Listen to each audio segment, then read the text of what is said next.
कोमल है कमजोर नहीं तो शक्ति का नाम ही नारी है। जग को जीवन देने वाली मौत भी तुझसे हारी है।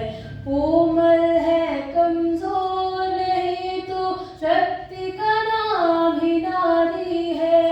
जग को जीवन देने वाली मौत भी तुझसे हारी है। कोमल है कमजोर नहीं तू। सदियों के नाम पे तुझे जलाया, मीरा के नाम पे जहर पिलाया। सदियों के नाम पे तुझे जलाया, मीरा के नाम पे जहर पिलाया। सीता जैसी अग्नि परीक्षा जग में अब तक जारी है। कोमल है कमजोर नहीं तू शक्ति का नाम ही नारी है। जग को जीवन देने वाली मौत भी तुझसे हारी है। कोमल है कमजोर नहीं तू। इल्म हुनर में दिल दिमाग में किसी बात में कम तो नहीं। इल्म हुनर में दिल दिमाग में किसी बात में कम तो नहीं। पुरुषों वाले सारे ही अधिकारों की अधिकारी है। कोमल है कमजोर नहीं तो शक्ति का नाम ही नारी है। जग को जीवन देने वाली मौत भी तुझसे हारी है। कोमल है कमजोर नहीं तू। बहुत हो चुका अब मत सहना, तुझे इतिहास बदलना है। बहुत हो चुका अब मत सहना, तुझे इतिहास बदलना है। नारी को कोई कह ना पाए अबला है बेचारी है। कोमल है कमजोर नहीं तू शक्ति का नाम ही नारी है। जग को जीवन देने वाली मौत भी तुझसे हारी है। कोमल है कमजोर नहीं तू। कोमल है कमजोर नहीं तू। कोमल है कमजोर नहीं तू।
माना जाता था तथा लिंग के आधार पर कोई भेदभाव नहीं किया जाता था।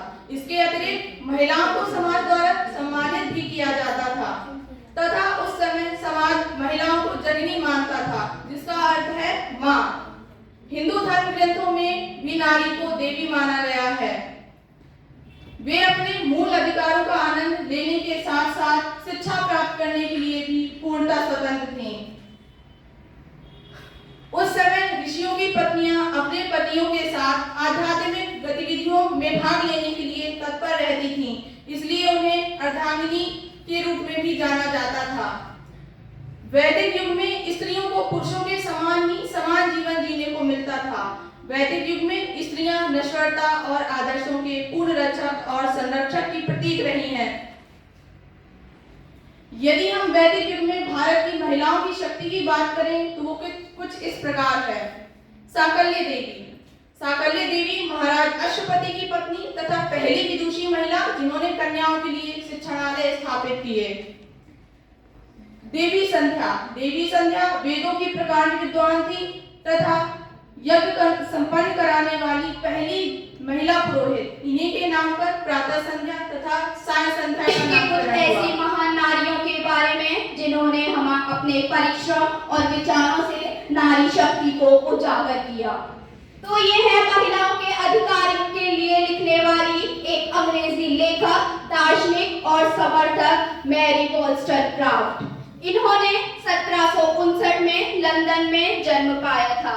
मैरी वॉलस्टोनक्राफ्ट ने विभिन्न शैलियों में लिखा था, लेकिन ये महिलाओं के दार्शनिक काम a vindication of the rights of women के लिए सबसे अच्छी तरह से जानी जाती हैं।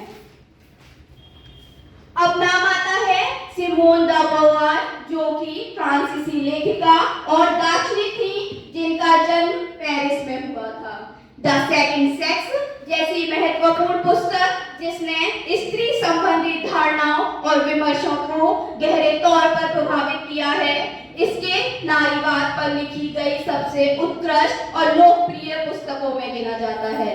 इसका एक प्रमुख कथन भी है, One is not born but rather becomes a woman। इसका मतलब ना महिलाएं पैदा नहीं होती हैं, बनाई जाती हैं।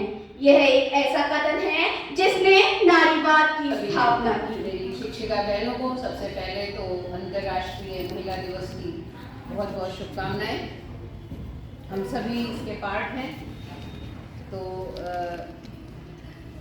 इसके साथ साथ मैं बधाई देना चाहूँगी हमारे कॉलेज के महिला सेल को, महिला प्रकोष्ठ को, जिन्होंने ये आज कार्यक्रम आयोजित किया, और साथ ही साथ उन सभी छात्राओं को जिन्होंने इस कार्यक्रम को सफल बनाने में योगदान दिया अपने अपने प्रेजेंटेशंस के माध्यम से।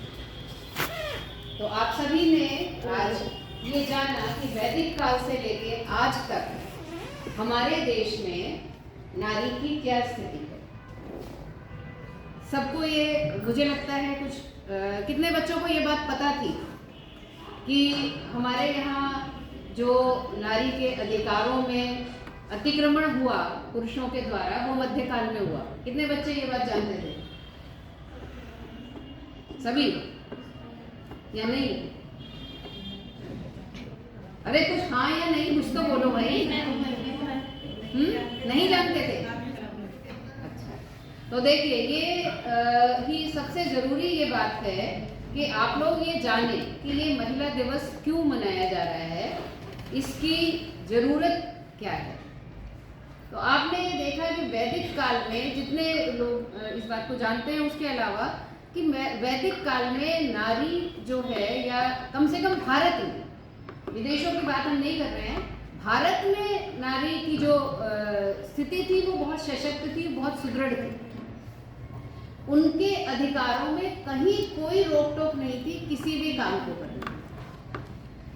चाहे वो आप देखें कि शौर्य के क्षेत्र में हो, शौर्य कौशल, या जो क्या कहते हैं रण कौशल सीखने के लिए हो, या और दूसरे अन्य प्रकार के कौशल के लिए हो, शिक्षा के लिए हो, शास्त्रार्थ भी करती थी हमारे यहाँ की विदुषियाँ, और शास्त्रार्थ में पराजित भी करती थी। एक बहुत ही महत्वपूर्ण शास्त्रार्थ जो हमारे यहाँ मिलता है वो शंकराचार्य और मंडन मिश्र का मिलता है। उसके बारे में आप लोग जानते हैं? सुन रखा है? क्या सुन रखा है, कोई बताएंगे? आदि शंकराचार्य और मंडन मिश्र में एक बार शास्त्रार्थ हुआ था और ये शायद शर्त थी, मैं भी एक्चुअली बहुत अच्छी तरह से रिकॉल नहीं कर पा रही हूँ, कि जो हार जाएगा वो उसको अपना सब कुछ छोड़ना पड़ेगा। तो शंकराचार्य जो थे आप सब जानते हैं बहुत ज्ञानी थे, मंडन मिश्र भी बहुत ज्ञानी थे, काफ़ी लंबा उनमें शास्त्रार्थ चला। लेकिन शंकराचार्य जो थे वो ब्रह्मचारी थे, मंडन मिश्र जो थे वो गृहस्थ थे। तो जब ऐसा उन्होंने देखा कि ये शास्त्रार्थ खत्म होने में नहीं आ रहा है, तो मंडन मिश्र ने कुछ ऐसे सवाल पूछने शुरू किए जो कि गृहस्थों से संबंधित थे। सॉरी, शंकराचार्य ने कुछ ब्रह्मचर्य से संबंधित प्रश्न पूछने शुरू किए। अब मंडन मिश्र क्योंकि गृहस्थ थे तो वो बहुत अच्छी तरह से उनका जवाब नहीं दे पा रहे थे, वो कुछ कुछ करके हारने लगे।